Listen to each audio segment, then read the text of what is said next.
When we first met, I honestly never thought we'd end up here.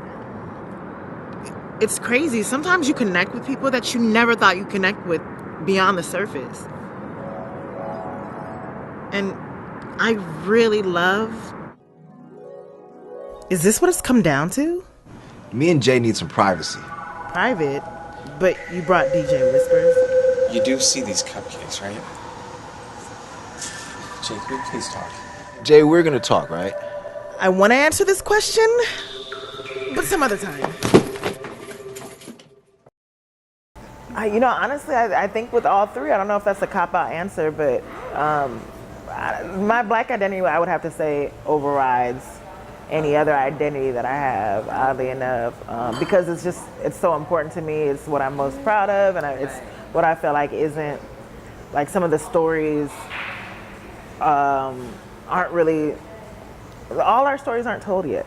And that, I want to be a part of broadening the horizons of what stories are being told. And that's super, super important to me, just because we're such a rich people with such a rich culture, and that doesn't only, that's my Black American identity, and then at the same time, my African American identity, and my African identity I want to put, on the table. And so I'm just getting started in terms of the stories that I want to tell, and the stories that I want to see, and I want to encourage and support and promote others who are telling those stories as well. So I guess, all three, but definitely my Black identity dominates.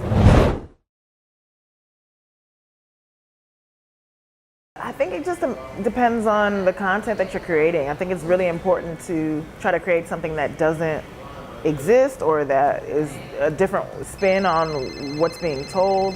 I find that a lot of people who will approach me about trying to do what I'm doing will say, well, I want to do, a Latino version of your show, or I want to do, a Black version of this show, and I want to make it the same. And it's just like, well, why? You have to do something different. You have to switch it up, and you have to decide what story that you want to tell that's unique and that you can tell well. And I didn't realize that, that mine was a happy accident, and then bringing people back to see your content is just a matter of trying to be consistent. I think that with Awkward Black Girl, we tried to be consistent throughout. Three things I say are write what you know, no one's gonna know what you know like you know what you know, and I think that unique experience is, it could be worth telling. And two, create relatable characters with unique characteristics that people can ultimately relate to, or that they would enjoy watching from week to week or month to month.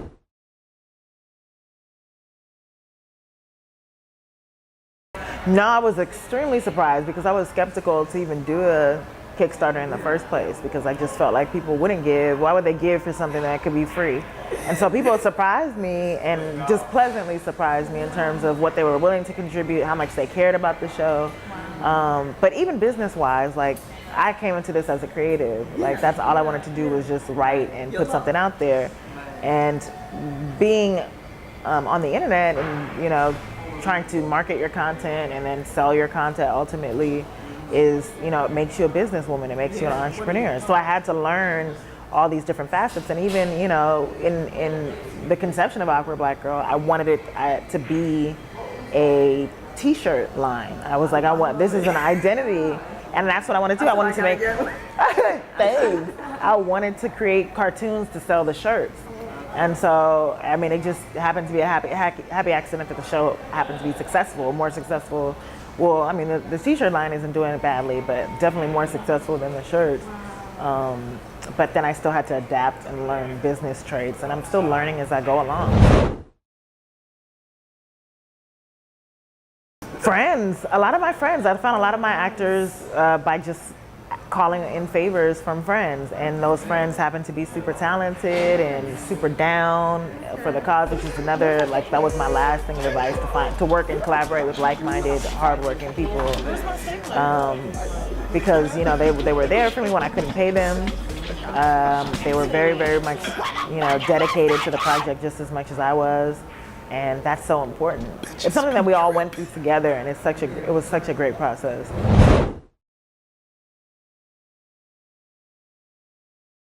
It's been crazy. Like, I've had friends, you know, the character who plays Jeremy Patty, she travels all around the world, and she travels a lot for her job, mostly domestically. And so her fiance, you know, will stand on the side as she gets recognized, and sometimes I'll be like, really? So one day they went to or they took a vacation to, I think it was Kenya or something like that. And he was like, you're not gonna get recognized here. I just want you to know that. Ha ha ha, let's make a bet. And someone, sure enough, like 5 minutes after he made that bet, someone was like, excuse me, are you Jeremy Patty from Rebecca? So he was like, no way. While I was doing web series and before I had the consistent work that Awkward Black Girl brought, I was thinking of moving to Senegal. I was super close to moving back because I visit there every 2 years. And because their media, I feel like is so, it has a long way to go, and there's such an opportunity to develop content there and sort of revamp the structure. They have a whole film industry, but then even their television, like, we would be bored, you know, my brother and sister and I and my cousins, every single time we'd have like a board streak. We couldn't turn on the TV because there's nothing on TV. There's not a lot of content, or they'll import things from like Argentina or Spain and dub it in French. And I feel like there's such an opportunity to create our own stamp. Yeah, on television. I was going to say in film. I know in film, definitely. A lot of Africans. Film. Right, for sure. Yeah, the film industry, I feel like television is not right now. So I think now, like, a couple of groups are, you know, getting into creating music videos, or there have always been music videos, but better music videos, because sometimes they would be on the bootleg tip. And you know, I feel like there's an opportunity for more development there. Yeah, I'm working on the HBO show now with Larry Wilmore, and it is the best experience, you know, next to Shondaland. He's a comedian, writer, he's a super talented actor, but he's really just brought out, talk about being coached by the NBA, been able to be under Shonda and Betsy, and Larry is just another amazing addition. He's so humble with all that he's won, like a Peabody, several Emmys, all these things, and he's just so accomplished, but so humble and so willing to like stoop to my level in a way, you know, and just really bring out the best. I'm really excited about this show because HBO is the closest thing that you can get to the internet, and that, you know, they're so open to process and the raw voice. Yeah. So ultimately, I just want to be able to be known for changing the landscape of media where people of color are concerned. Like 5 to 10 years from now, I'd love to have a show on the air. I'd love to produce multiple content creators and filmmakers, and had a hand in, you know, changing who and what we see on television and film.